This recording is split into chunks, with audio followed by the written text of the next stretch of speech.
Welcome back to Raidercast. For the first episode in 2021, the year of Tomb Raider's 25th anniversary, I wanted an episode in which I chat to a long-time Tomb Raider fan, in which we reminisced and celebrated the series past, but also looked ahead at what's yet to come. This week provided the perfect opportunity as Santa Croft saw fit to skip the festive period and deliver all the goods in January instead.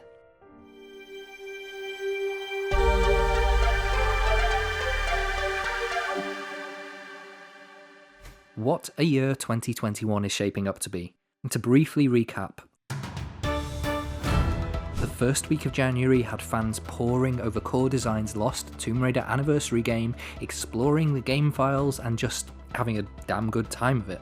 Since then, Square and Crystal have backed fans and given the official green light for us to continue delving into these files by helping Ash restore the game to archive.org after they were temporarily removed. We have confirmation that the Alicia Vikander Tomb Raider movie sequel is going ahead with Misha Green writing and directing. She's the visionary who brought the awesome Lovecraft Country to our screens, and if you haven't checked that series out, then I highly recommend it. It's fun, it's bizarre, it's fantastical, it's gory as hell, but it features a very Tomb Raider-y episode. And the themes in the entire series are relevant today. It packs a hefty punch when it comes to racial inequality.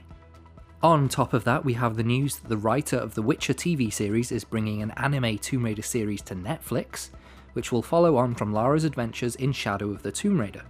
Not much more is currently known about that, but I'm pretty excited to see what it brings. And as well as the core game, and the movie news, and the Netflix news, now we also finally have word about the future of the game series, and in particular, the 25th anniversary celebrations. Throughout the year, each game will be given a month of celebration, starting with the original 96 Tomb Raider in February. I expect we'll see lots of things like competitions for fans and official channels sharing fan work as the year goes on. And 3 magic words were also uttered during this announcement. 3 words that I don't think anyone expected to hear, but if you keep an eye on Tomb Raider social media or forums, then there's a high chance you've heard those words a bazillion times now. And I'm talking, of course, about unifying the timelines. We envision a future of Tomb Raider unfolding after these established adventures, telling stories that build upon the breadth of both Core Design and Crystal Dynamics games, working to unify these timelines. With Tomb Raider's extensive history, this is not an easy task, and we ask for your patience as we go through the development process. This is pretty massive news. Not only is it the first official word of the game series' future, but it also potentially poses some pretty hefty big changes. I invited Season 1 special guest and fan author Jenni Milward to return and talk us through what unifying the timelines could mean for the future of Tomb Raider. I'm sorry. I only played the sport. I don't count poison darts and triggered entombment. Mayday! I was a good friend of theirs. You killed her. She's not dead. Jenni, welcome back to Raidercast. I'm very excited to have you on here again. It's lovely to be back, Chris. Always love listening to your podcasts, and it's always a pleasure to be here. Today, we are going to be discussing those 3 words that have echoed boundlessly throughout the fandom since yesterday. Unifying the timelines. Dun dun dun. Dun dun dun, indeed. Yeah. It is quite a goal. Where to begin? I'm thinking that maybe Crystal Dynamics should, focus perhaps on a slightly more feasible goal like solving world hunger. I mean, just to throw that out there. But seriously, as soon as I heard that in the announcement video, my heart both leapt and sank at the same time, which is quite a weird sensation to say the least. It is proving to be quite divisive, isn't it? There's an awful lot of This is the strange thing, because I think the ultimate goal for Crystal on this is to try and find some kind of unity, not necessarily so much with the timeline, but within the fandom. Yes. I think somebody sat down and went, right, 25th anniversary is coming up. This franchise has had so many different eras and permutations. How can we unite everybody? Because everybody's all, reboot is better. No, classics are better. No. And there's been so much bitterness and rivalry and infighting for the last few years. And it has been a battleground. Yeah, I guess the developers are probably just as tired of it as the fans are, frankly. Yeah. So the idea of, hey, let's create a unified Tomb Raider timeline to kind of settle all differences. Let's try to please everybody in one big package. On paper, at a pitch meeting that sounds brilliant. That's awesome. It's I love this idea. Yeah. I love this goal. Yeah. I really do. I think I laud the ambition behind the goal. Oh, so much. Perhaps more than the goal itself. Because within about 10 seconds of hearing that, that was the heart sinking bit. My heart went, this is going to be so insurmountably difficult. How the hell are they going to do it? So in the past, you've written a lot of Tomb Raider fanfiction, and with Angel of Darkness and your novel, and you have all of these storylines from the classic era. Mm-hmm. Have you, in the past, you've tried to bridge the gaps between the different eras as well in any of your stories? And how easy is that? Can it be done? I think I must have sat down probably in 2006 or 7, very shortly either before or after Legend came out, when we knew, basically what the whole storyline was, and gone, how could we possibly reconcile this with what we already know? And to be honest, I gave up because my attempts were very half-assed, and so have any other attempt that I've ever read from other fans, even fans, that I admire and appreciate. They've gone, this is like, a Rubik's Cube that's been super glued closed, How the hell can you do this? Because it is not simply a case of like cherry picking events like, ooh, Lara goes after the Scion of Atlantis. Ooh, let's go to Xi'an in China and find this awesome dagger that turns you into a dragon. It's not just a case of cherry picking your favourite events from each era, or artifacts, or places, or characters, and kind of putting them all together into one timeline. That's not how it works, because story events and the characters that we create and the motivations that lie behind them, they're all part of a much more fundamental structure than that, the narrative. And the narrative cannot be reconciled across these 3 eras because each one has a completely different narrative. Going right back into Lara's past, everything between the classic era, the Legend, Anniversary, Underworld era, and the reboot era, if everything tries to line up neatly with Lara's character, it can't be done because of her upbringing. I think is the fundamental change in everything is what happened to Lara when she was young and who with. Yeah, and that's the first and most important starting point. You see, that's the overall premise, and all stories are built on premise first and foremost. So you might be able to do this actually slightly more easily with the original trilogy, Tomb Raider 1, 2, and 3, because there, the premise was basically you have an aristocrat, loose cannon, who's cut off from her family fortune, who chooses a life of an adventurer for hire, specialising in ancient relics, and writing about her exploits rather than a life of privilege and confinement. The premise for Tomb Raider 4 to Angel of Darkness, because Chronicles was kind of, just more small continuations in the previous premise. Yeah. You have that background, that premise, but given a new idea. Now, she makes a mistake and finds herself pitted against her old mentor in a deadly rivalry that is going to either prevent or start an apocalypse. Now, you think, well, that's just an event, surely. But it's just a usual Saturday for her. Yeah, that's not what changes her. The thing that changes her is at the end, when we think that we're just going to be able to reconcile Von Croy and Lara and ride off into the sunset, and tomorrow morning she can be off doing another bit of adventuring. No, she nearly dies.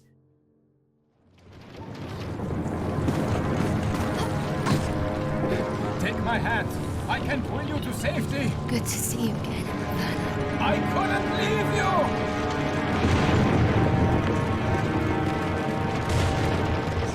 And that sets up the entire premise for the Angel of Darkness. So you have the same character, the same background, but now the premise is that she's accused of a murder she didn't commit and is thrown into this dark underworld to find answers and to find the real killer. That's the key difference. There's no room in these premises, in these fundamental foundations of those stories for, I got into archaeology because my dad was obsessed with finding my mum who vanished under mysterious circumstances, or even who was possibly killed by a sinister secret society, or I'm looking for the secret to immortality because my dad tried this and I thought he was crazy just like everybody else, but then I had a freak accident event on Yamatai and I had to fight through deadly trials and all the rest of it. And suddenly I realised none of these things are compatible. They're all very different origin stories. Yeah, they are. That's the great thing, is that all of them stand okay by themselves, and that's fine. But when people start talking about unifying the timelines, it's a fundamental difficulty, because it's like saying, okay, so let's put tractor tyres on a Mini and get that to power the space shuttle. You know, these are an image. I know, but that's the thing. You know, you're taking things, elements, fundamental elements, the wheels, the engine, and the intended destination, in this case, space. Mm-hmm. But you're trying to meld them all together, and what worked individually might not work together. Now a smoking mess that can't even turn the wheels, you know, and is sitting on the driveway. So I absolutely understand when we talk about, let's have one overarching timeline, one Lara Croft timeline that takes elements from all of them and somehow makes it all seamless. It is so much more difficult than it sounds. It is such an immensely ambitious task they've set themselves. And I do hope at this stage, because they do say that there's not news of a next big game anytime soon, which is fine. And to be honest, I'm sure they're working hard at it in the background, as many games companies do, they just don't talk about it yet. But I do hope at this point that while they've said they're going to be unifying the timelines, I do hope that wasn't just something that was said for this video, and I do hope that they have spent a lot of time thinking about exactly what they're going to do, and have considered exactly everything that you've just been talking about, the differences and how they are fundamentally very different to piece together. So, is there a way in which that could be blurred together very, very vaguely, I think? Well, in fact, you could probably do better than that. There is a way to use the phrase, unify the timelines, but... Do it. Use the phrase. the phrase that shall not be named. There is a way to do it, but you have to scavenge bits from all the others and not just try to tack pieces onto one of the existing timelines. Instead of, say, continuing the Survivor arc, you say, let's just have her go to Atlantis. Let's have her go to Antarctica to find meteoric artifacts. Let's have her go to Bolivia to look for pieces of Excalibur. You know, instead of just tacking that onto it, I think what the writers may choose to do is create a fundamentally new timeline where they kind of restart the whole thing from the ground up. And as you said, the main one is starting with Lara's origin story. We need to know where Lara comes from in terms of her family, whether she was, you know, raised in a loving household where her parents were crazy about each other and her dad had a nervous breakdown about finding his wife, and Lara gets her archaeological desire from him, or whether we choose a slightly more core design era style where Lara's family don't really care about her that much unless she's being a good girl and doing what she's told in a societal sort of place, and she rebels against that. One possibility might be that they kind of merge, sort of, the characters of Roth and Von Croy, because both are kind of like father substitutes to Lara in both timelines. Both are mentors.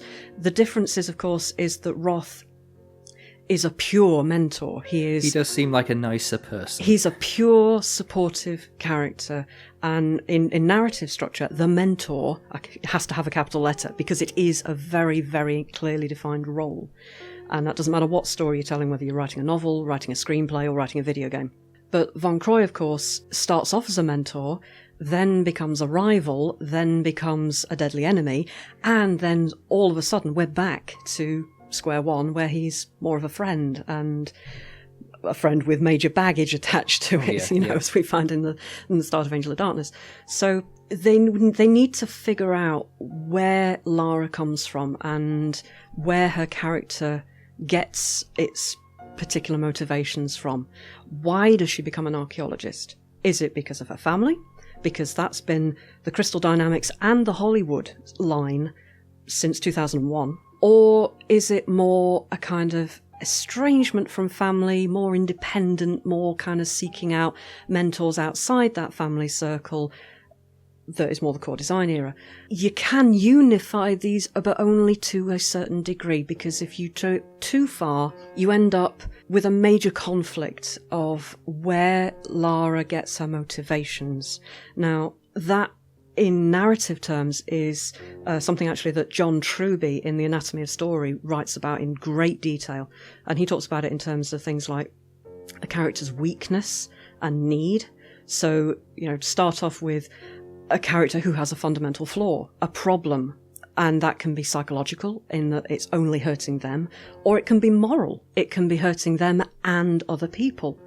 So Lara in core design era's kind of like psychological weakness, if you really want to go into this in any depth, is like she's really selfish. She does her tomb raiding and bugger the consequences. She goes after shiny objects, and it's only when her actions sort of like, I don't know, trigger the apocalypse that she goes, maybe I should do something about this. That kind of saving the world mentality, or, saving other people, like, if I or have anything to. else. Yeah, exactly. She was kind of, had to be pushed into it. Yeah. So the weakness that the character starts off with necessarily means, okay, so what would they need to happen to them to overcome that weakness by the end of the story? And what is driving them through the story? What is their desire? What's the goal that they want to achieve outside the story?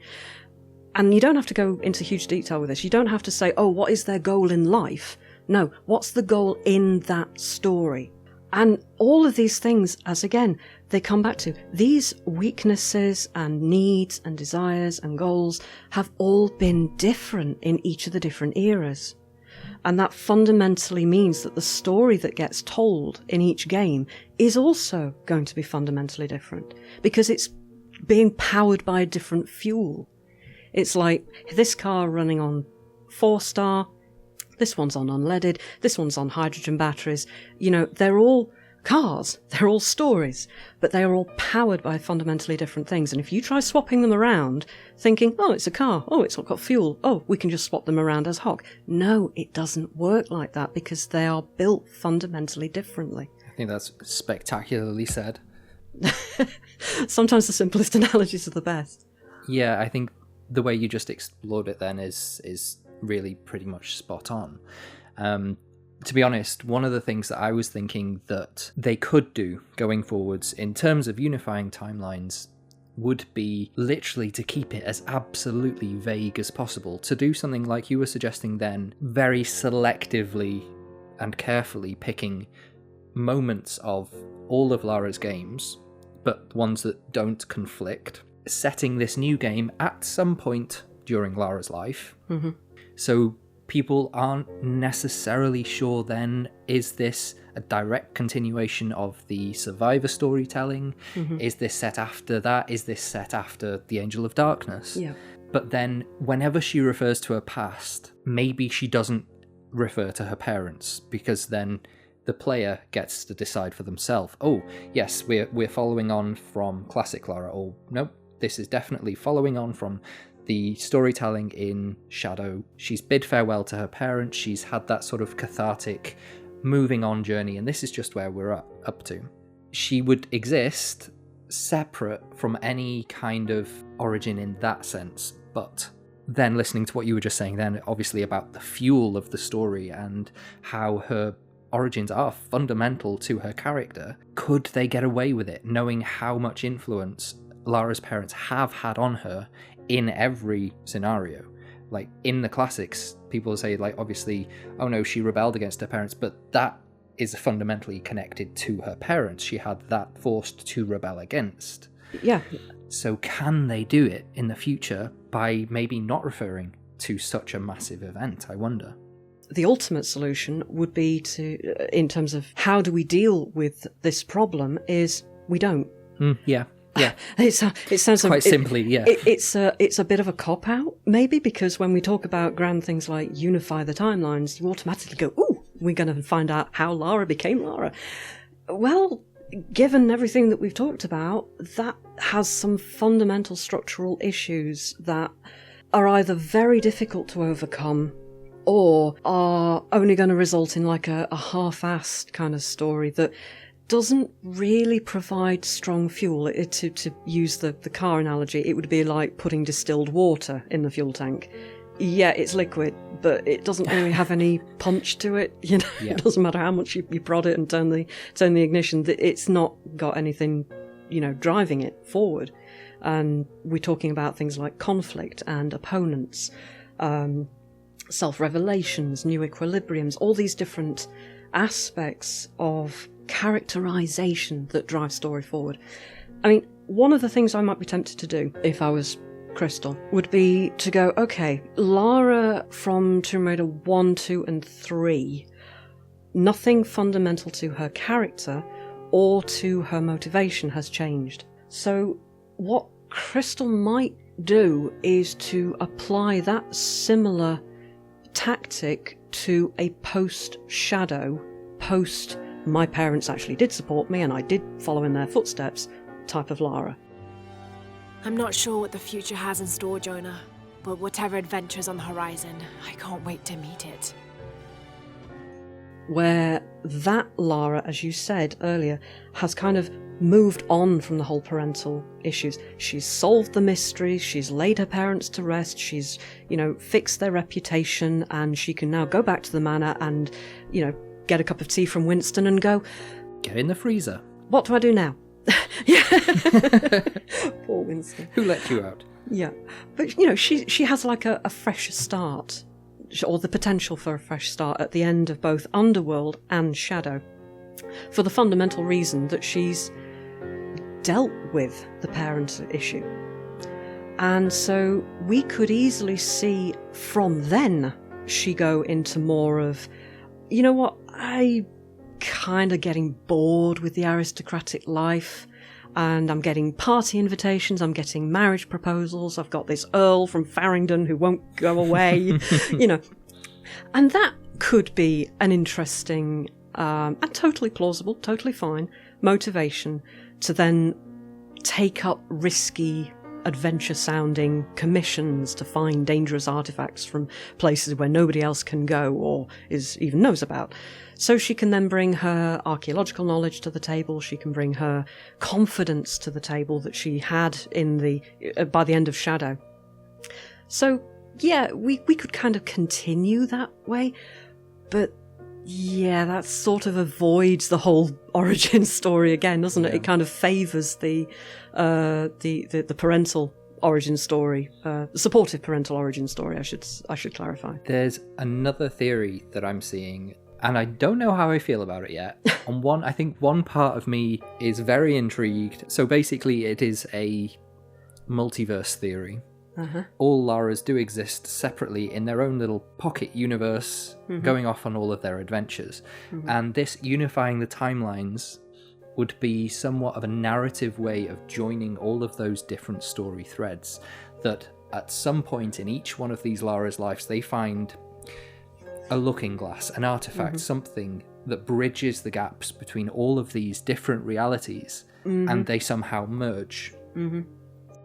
And that, in one sort of Marvel comic universe type I'm trying thing, to think where I've heard this one before. Quite And it was intrigued by it, but it then presents the same conundrum of you can't narratively just say, okay, well, everything happened.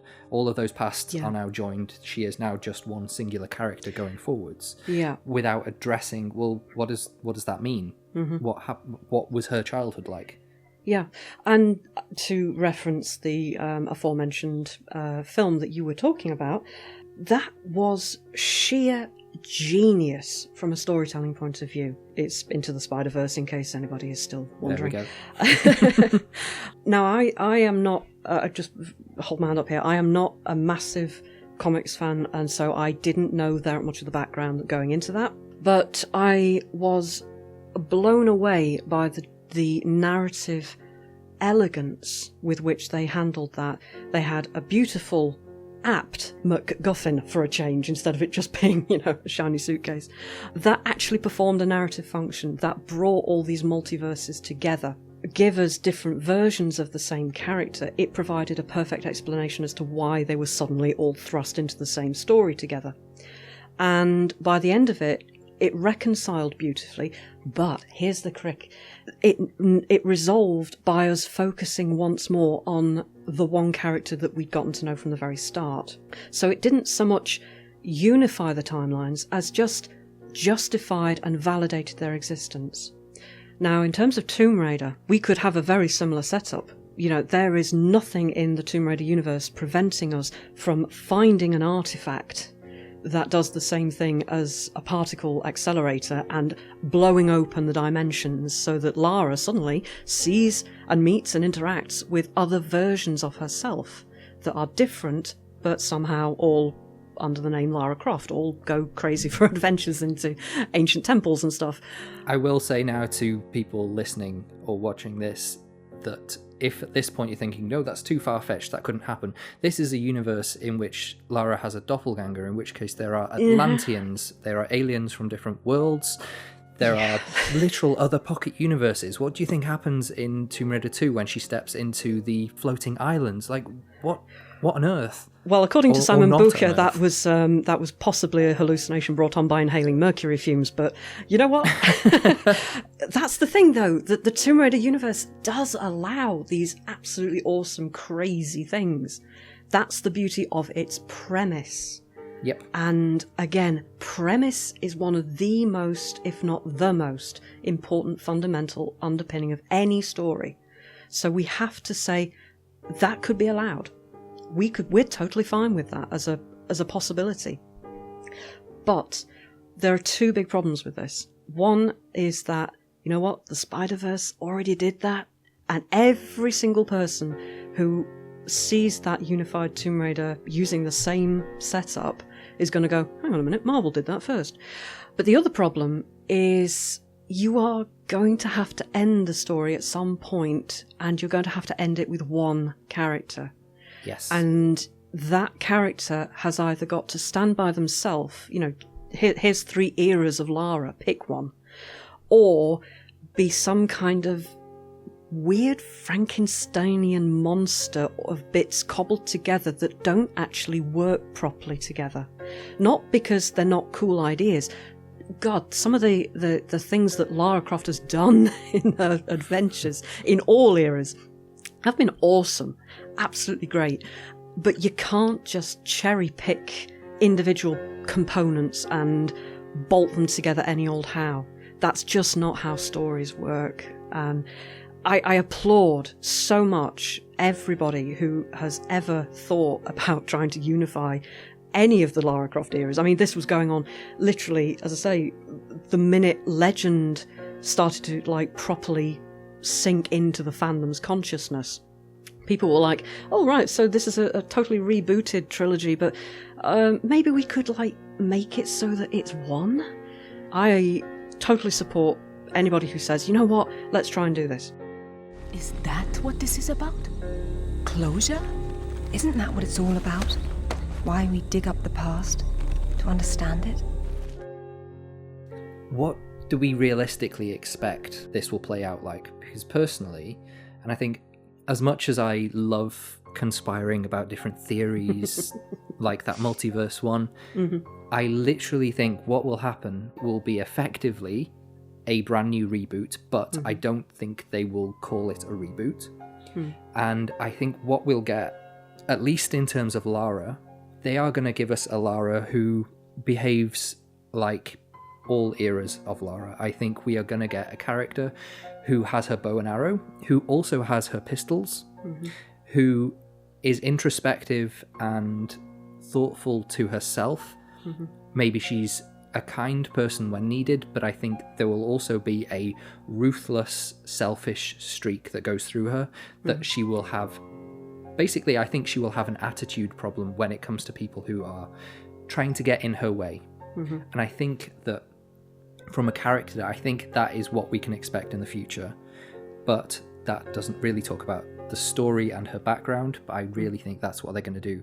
As the main point of unifying the timelines, I think they're just going to hybrid the different facets of Lara's personality. I really think that's what we're going to get.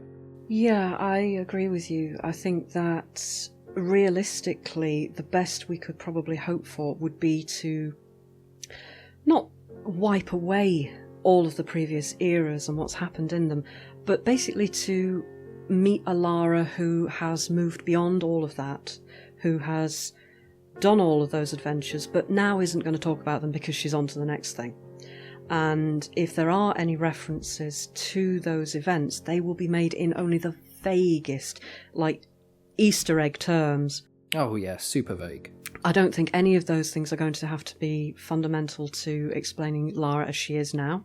And do you know, this is actually kind of exciting because it gives us the opportunity to wipe the slate clean of all of the baggage that's accompanied basically telling Lara's origin story, you know, twice or 3 times in the last 25 years.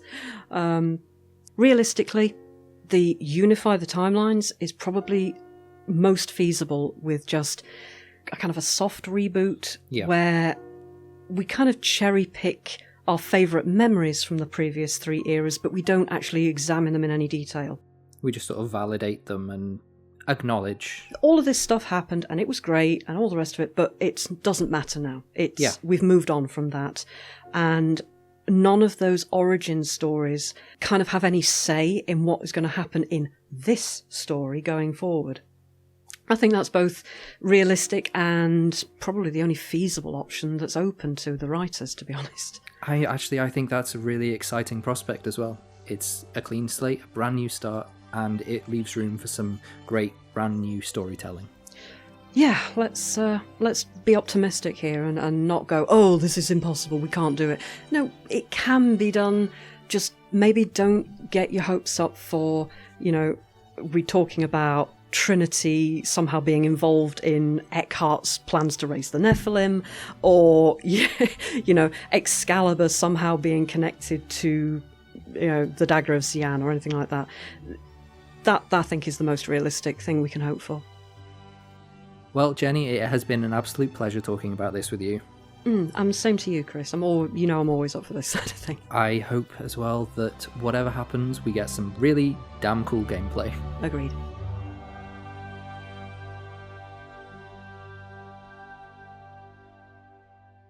That's all for this episode. Don't forget to follow along for more news at Raidercast Pod, and see you next time.